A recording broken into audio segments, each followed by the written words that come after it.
इलाज है या नहीं है, क्योंकि इलाज तो अभी तक सर्दी जुकाम का भी नहीं है, सर्दी जुकाम की भी कोई वैक्सीन नहीं है। क्या हम उससे डरते हैं?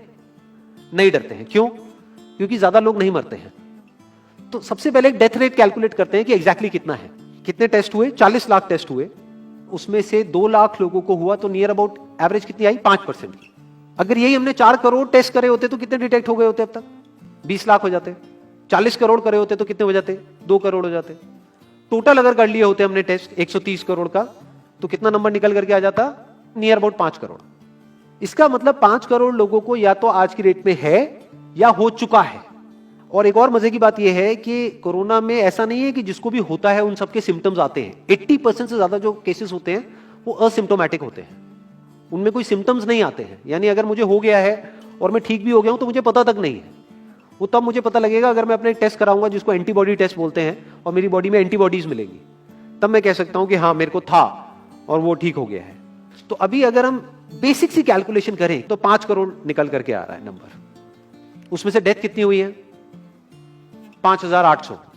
तो 5 करोड़ में से 5,800 डेथ हुई है। पहले तो इसको कैलकुलेशन को हमको ठीक करना है। डेथ को अंडर रिपोर्ट करने का कोई तरीका नहीं है, बल्कि ओवर रिपोर्ट किया जा सकता है। ओवर रिपोर्ट कैसे? फॉर एग्जांपल आपकी बॉडी में टेस्ट हुआ, आपकी बॉडी में मिला कोरोना वायरस, लेकिन आपके अंदर पहले ही बहुत सारी प्रॉब्लम्स चली रही थी, तब भी आपकी किसी ना किसी वजह से डेथ होने ही वाली थी, बट क्योंकि ये कोरोना आया आपकी बॉडी में, इस वजह से आपकी डेथ हो गई, तो ये ट्रिगर कर गया। तो ये जो 5800 का नंबर है, ये इससे कम तो हो सकता है, इससे ज्यादा होने के चांसेस बहुत कम है। बट एक बार को हम मान लेते हैं कि इतना ही है नंबर, ना कम है ना ज्यादा है, तो कितनी परसेंटेज निकल करके आई? 5 करोड़ में से अगर 5800 डेथ्स हुई हैं तो क्या परसेंटेज निकल करके आई? Near about 0.01%। ये उससे बहुत कम है जितनी डेथ्स हमारे यहां पे होती हैं रोड एक्सीडेंट की वजह से। हर साल की अगर हम एक कैलकुलेशन देखें तो 1.5 लाख से ज्यादा डेथ हो जाती है इंडिया में रोड एक्सीडेंट्स की वजह से। हर 4 मिनट में एक डेथ होती है रोड एक्सीडेंट की वजह से। और अगर अभी आप देखोगे सड़कों पे एक बहुत ही फनी चीज नजर आ रही है, 2 व्हीलर पे जा रहे हैं, मास्क सबने लगाए हुए हैं, कभी भी नोट करना इस चीज को। हेलमेट नहीं पहने हुए, हेलमेट बहुत कम लोगों ने पहने हुए हैं। इससे हमको क्या समझ आ रहा है? क्या ये समझदारी है, बेवकूफी है? क्योंकि हेलमेट ना लगाने की वजह से उनके मरने के चांसेस उससे बहुत ज्यादा है, कई गुना ज्यादा है जितना कि कोरोना से मरने के उनके चांसेस है। तो ये डर है जो चारों तरफ फैल रहा है, और मीडिया डर को और बढ़ाता चला जा रहा है। और क्योंकि सही इंफॉर्मेशन किसी के भी पास में नहीं है, या सही कैलकुलेशन किसी के पास में नहीं है, ये जो अभी हम कर रहे हैं इसको मैथमेटिकल मॉडलिंग बोलते हैं। यानी एक डेटा को देख करके एक मॉडलिंग करी जाए और फिर समझा जाए कि एक्चुअल में जो सही डेटा है वो क्या है। ये नहीं कि लिमिटेड डेटा के बेस पे हम कोई भी कंक्लूजन ड्रॉ कर लें और उसके बेस पे डरते रहें। तो अगर इसका डेथ रेट 0.01% है तो हम सब इतना डर क्यों रहे हैं? क्या कुछ और है जिससे हमको डरना चाहिए, जिससे हम नहीं डर रहे हैं, जिसके बारे में कोई बात नहीं कर रहा है, जो इससे लाख गुना ज्यादा भयानक है? मतलब कोरोना से लाख गुना ज्यादा खतरनाक कुछ है जिससे हम नहीं डर रहे हैं और इससे हम डर रहे हैं। वो क्या है जिससे हमको डरना चाहिए? अनएम्प्लॉयमेंट। अभी पीछे कुछ आर्टिकल्स आए थे न्यूज़पेपर में जहां पे एक फिगर आई थी निकल करके, I am not too sure ये फिगर कितनी सही है कितनी नहीं है, जहां पे आया था कि 13 करोड़ लोग अनएम्प्लॉयड हो गए। इस फिगर से हमको डरना चाहिए। 13 करोड़ लोग अनएम्प्लॉयड होने का मतलब हम समझते हैं कि इसका मतलब क्या है? इसका मतलब ये, अगर इकोनॉमी पॉइंट ऑफ व्यू से देखोगे, कि ये जो 13 करोड़ लोग हैं ये अपने जो खर्चे हैं वो बहुत ही लिमिट में कर देंगे। जिस बंदे की नौकरी चली गई है, क्या वो जाकर के मार्केट में नए कपड़े खरीदेगा? क्या अपने बच्चों के लिए खिलौने खरीदेगा? ट्रैवल एंड टूरिज्म तो भूल ही जाओ। ऐसी और हजारों इंडस्ट्रीज हैं जिनकी धज्जियां उड़ जाएंगी क्योंकि डिमांड कम हो जाएगी ओवरऑल इकोनॉमी के लेवल पे।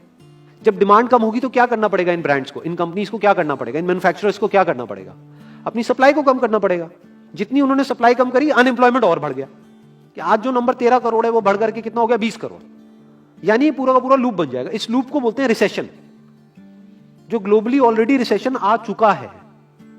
और अगर यही रिसेशन और डीप होता चला जाए तो उसको बोलते हैं डिप्रेशन, जहां से एक इकोनॉमी को बाहर आने में 5 से 10 साल लगते हैं। तो इकोनॉमी का पहले ही बुरा हाल था, प्लस इस कोरोना की वजह से और बुरा हाल हो गया है, प्लस जो रहा सहा हमारा जो अपना डर है वो सिचुएशन को और खराब करता चला जा रहा है। और इस डर को हर कोई बढ़ा रहा है, कोई भी कम करने का काम नहीं कर रहा है। एक्चुअल में अगर आप मेरे स्टैंड पॉइंट से देखोगे तो डरने की कोई जरूरत ही नहीं है, क्योंकि जो डेथ रेट है वो बहुत ही कम है। तो हम डर क्यों रहे हैं? सोचो। बस इसलिए कि डेथ नहीं होनी चाहिए। अगर यही हमारा ऑब्जेक्टिव है कि डेथ नहीं होनी चाहिए, मतलब हम कहते हैं कि किसी की डेथ नहीं होनी चाहिए, तो फिर तो लॉकडाउन परमानेंट हो जाना चाहिए, सड़कों पे निकलना ही नहीं चाहिए, क्योंकि सीधा सीधा 1.5 लाख डेथ बचेंगी। 1.5 लाख लोग जो हर साल एक्सीडेंट में मरते हैं, उनको हम बचा सकते हैं ना, उनकी लाइफ बच जाएगी। परमानेंट कर दो लॉकडाउन को। कैसा है आइडिया?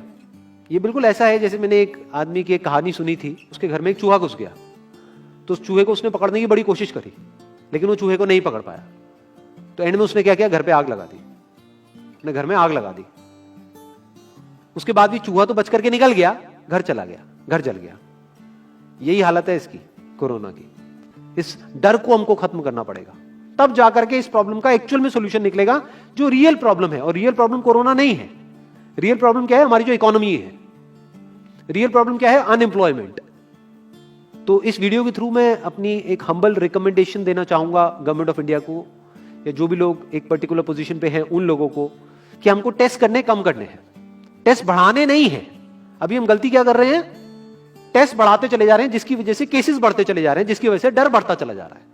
गवर्नमेंट क्या एक क्राइटेरिया नहीं बना सकती कि जो क्रिटिकल केसेस है बस उन्हीं का टेस्ट करो, क्योंकि उन्हीं को हॉस्पिटल में एडमिट करने की जरूरत है, तो उन्हीं का टेस्ट होना चाहिए ना। जो वैसे ही ठीक हो रहे हैं, अपने आप ही ठीक हो रहे हैं, जिनको माइनर सिम्टम्स हैं और वो खुद ही ठीक हो रहे हैं, उनका टेस्ट करने की क्या जरूरत है? उससे तो पैनिक और बढ़ेगा। और अगर टेस्ट कर भी दिया तो हम करने क्या वाले हैं? उनको क्या हॉस्पिटल में एडमिट करने वाले हैं? नहीं, घर पे क्वारंटाइन करने वाले हैं। अभी जो क्वारंटाइन वाला फंडा है, ये भी जब बेस छोटा होता है तब तो काम करता है, जब करोड़ों में हो जाता है तब काम नहीं करता है। मैं अगर एग्जांपल से समझाने की कोशिश करूं, जो मेरी थॉट प्रोसेस है उसको, इमेजिन करो एक ऐसी सिचुएशन है कि हम एक घर में है और चारों तरफ से बाढ़ आई हुई है, और ये जो घर है हमारा वो ऐसा है, इसको इमेजिन करो जहां पे हजारों दरवाजे हैं। तो हम क्या करें, इसमें से एक दरवाजे को पकड़ लें और उसी को पक्का करते चले जाएं। ये है क्वारंटीन, और बाकी के हजारों खुले पड़े हैं। एक को हम पक्का करते चले जा रहे हैं क्योंकि यहां से पानी अंदर नहीं आना चाहिए। इंडिया की पॉपुलेशन क्या है? 130 करोड़। टेस्ट कितने हुए हैं अभी तक? 40 लाख। दिल्ली के कितने हो रहे हैं? 1 लाख। महीने के कितने हुए? 30 लाख। साल के कितने हुए? 3 करोड़ 60 लाख। तो यानी कि अगर हमको सबका टेस्ट करना है तो कितने साल लगेंगे? 36 साल। तो जब हमको दिख रहा है साफ साफ कि हम सबका टेस्ट कर ही नहीं सकते, तो हम टेस्ट क्यों बढ़ाते चले जा रहे हैं? या तो सबका टेस्ट करो और सब में से सबको देख करके सबको क्वारंटाइन कर दो। ये बिल्कुल ऐसा हुआ कि वो जो घर है जिसकी मैंने अभी बात करी, या तो उसको हर तरफ से सिक्योर करो कि अगर उसके 1000 दरवाजे हैं तो एक को बंद मत करो, सारे बंद कर दो। तब आप कह सकते हो कि यहां पानी अंदर नहीं आएगा, कि हमने 130 करोड़ लोगों का टेस्ट कर लिया है, उसमें से केसेस निकल गए हैं 6 करोड़, और 6 करोड़ को हमने क्वारंटीन कर दिया है। अब ये आगे नहीं फैलेगा, अब 6 करोड़ से 10 करोड़ पे नहीं जाएगा। बट हमने टेस्ट ही करे 40 लाख, जिसमें से केसेस आए 2 लाख। अगर इन 2 लाख को हमने क्वारंटीन कर भी दिया तो बाकी करोड़ों लोग तो बाहर घूम रहे हैं ना, तो उससे होगा क्या? तो अब हमको समझ जाना चाहिए कि इसको रोकने का कोई तरीका नहीं है। तो अब इसका प्रैक्टिकल सॉल्यूशन क्या है? गवर्नमेंट की तरफ से हमको सिर्फ ये इंफॉर्मेशन चाहिए कि भैया अभी कितने बेड्स ऑक्यूपाइड हैं आपके स्टेट में, और अभी कितने और आपने अरेंजमेंट कर रखा है और कितने और कर सकते हो। अब वो बेड चाहे किसी हॉस्पिटल में हो चाहे किसी होटल में हो। और प्लस ये इंफॉर्मेशन क्यों नहीं जा रही लोगों के पास में कि इतना डरने की जरूरत नहीं है जितना आप डर रहे हो। हाँ ठीक है, प्रिकॉशंस लो, सेफ्टी मेजर्स लो, सोशल डिस्टेंसिंग को मेंटेन करो, लेकिन इतना डरने की जरूरत नहीं है जितना आप लोग डर गए हो, क्योंकि डेथ रेट कम है। ये इंफॉर्मेशन जानी चाहिए अब लोगों के पास में, वक्त आ चुका है। अगर ये नहीं गई तो प्रॉब्लम सॉल्व नहीं होने वाली इकोनॉमी के लेवल पे। कॉन्फिडेंस खत्म हो चुका है, रियलिटी को हमको पहले समझना होगा। अभी प्रॉब्लम क्या हो रही है? हम कह रहे हैं कि हाँ कंस्ट्रक्शन एक्टिविटीज अलाउड है। गवर्नमेंट को क्या लग रहा है? अलाउड बोल करके सारी प्रॉब्लम सॉल्व हो जाएगी। अलाउड तो हो गई, बट मेरे जो फ्रेंड्स हैं जो कंस्ट्रक्शन इंडस्ट्री में हैं, वो बता रहे हैं कि लेबर ही नहीं है, लेबर सारी अपने गांव चली गई है। तो अब कौन कंस्ट्रक्शन करेगा वहां पे? अब ये लेबर चली तो गई है, इसको वापस कैसे बुलाओगे? मीडिया में अगर रोज ये दिखेगा कि केसेस बढ़ रहे हैं, केसेस बढ़ रहे हैं, केसेस बढ़ रहे हैं, वापस आएंगे वो लोग? 1 से लाख नहीं आएंगे। तो उनको मीडिया में क्या दिखना चाहिए, न्यूज में क्या दिखना चाहिए? कि अब ये प्रॉब्लम सॉल्व हो रही है। तो लोगों के अंदर का डर निकलना चाहिए। यानी जो भी मैंने अभी तक कहा, अगर मैं उसको सम अप करूं तो वो क्या है प्रैक्टिकली, अगर पॉइंटर्स में सॉल्यूशन देखा जाए। नंबर 1 मोस्ट इंपॉर्टेंट, टेस्ट धीरे धीरे हमको कम करने हैं, बढ़ाने नहीं है। दिन के 1 लाख टेस्ट हो रहे हैं, मैं ये नहीं कह रहा कि एकदम से 10,000 कर दो, 1 लाख के 90,000 कर दो, एटलीस्ट बढ़ाओ मत। समझ गए? 1 लाख के 1.5 लाख टेस्ट मत करो दिन के, 2 लाख मत करो, क्योंकि तब भी 36 साल लगेंगे पूरा करने में। अगर आपने स्पीड डबल भी कर दी तब भी 18 साल लगेंगे। 18 साल तक तो पता नहीं ये बीमारी कहां होगी, किसी को याद तक नहीं होगा। तो करना क्या है गवर्नमेंट को, अगर थोड़ा सा सेंसिबली चले कि टेस्ट को धीरे धीरे कम करते चले जाओ, यानी 1 लाख से 90,000 कर दो, फिर कुछ दिन बाद 80,000 कर दो, फिर 70,000 कर दो। इसकी वजह से क्या होगा, मीडिया में केसेस कम होते हुए दिखेंगे, अखबारों में केसेस कम होते हुए दिखेंगे, हर जगह पे जहां पे अभी आ रहा है कि अभी तक की सबसे बड़ी फिगर, आज तक के सबसे ज्यादा केसेस, वो सब धीरे धीरे कम हो जाएंगे।